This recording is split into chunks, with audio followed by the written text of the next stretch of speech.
श्रीगुरुभ्यो नमः। ॐ नमो भगवते वासुदेवाय। ॐ श्रीकृष्णाय परब्रह्मणे नमः। अथ अशीतितमं दशकं स्यमन्तकोपाख्यानवर्णनम्।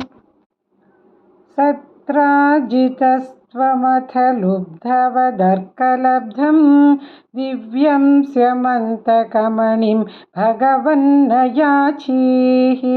तत्कारणं बहुविधं मम भाति नूनं तस्यात्मजां त्वयि रथान् छलतो विवोढुम्।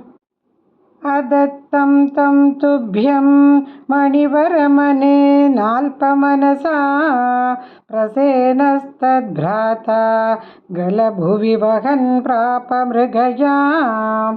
अहन्नेनं सिंहो मणिमहसि मासम्भ्रमवशात् कपीन्द्रस्तं हत्वा मणिमपि च बालाय दधिवान्। शशंसुः सत्राजिद्गिरमनुजना स्वां मणिहरं जनानां पीयूषं भवति गुणिनां दोषकणिका। ततः सर्वज्ञोऽपि स्वजनसहितो मार्गणपरः प्रसेनं तं दृष्ट्वा हरिमपि गतो भूः कपिगुहाम्। भवन्तमवितर्कयन्नतिवया स्वयं जाम्बवान् मुकुन्दशरणं हिमाक इह रोद्धुमित्यालपन्।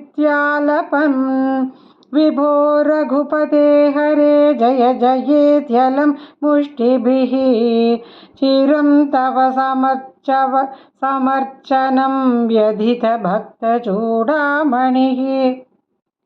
बुद्ध्वाथ तेन दत्तां नवरमणीं वरमणीं च परिगृह्णन् अनुगृह्णन्नमुगाः सपदि च सत्राजिते मणिं प्रादाः।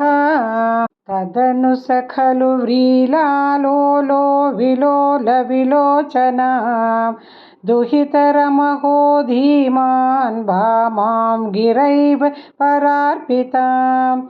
अदितमणिना तुभ्यं लभ्यं समेत्य भवानपि प्रमुदितमनास्तस्यै वादान्मणिं गहनाशयः। व्रीलाकुलां रमयति त्वयि सत्यभामा कौन्तेयदाह कथयाथ कुरून् प्रयाते। हि गान्धिनेय कृतवर्म गिरा निपात्य सत्राजितं शतधनुर्मणिमाचराः च जहार। सत्राजितं शतधनुर्मणिमाजहार। शोकात् कुरूनुपगतामवलोक्य कान्तां हत्वा द्रुतं शतधनुं समहर्षयस्ताम्। रत्ने सशङ्क इव मैथिलगेहमेत्य रामो गदां समशिशिक्षितधार्तराष्ट्रम्।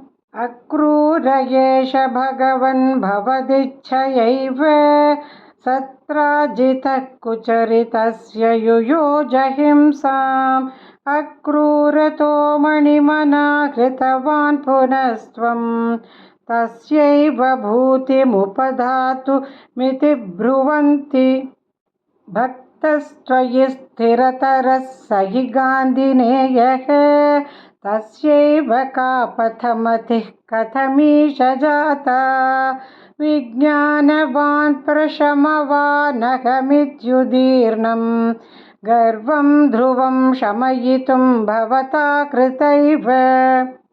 यातं भयेन कृतवर्मयुतं पुनस्ता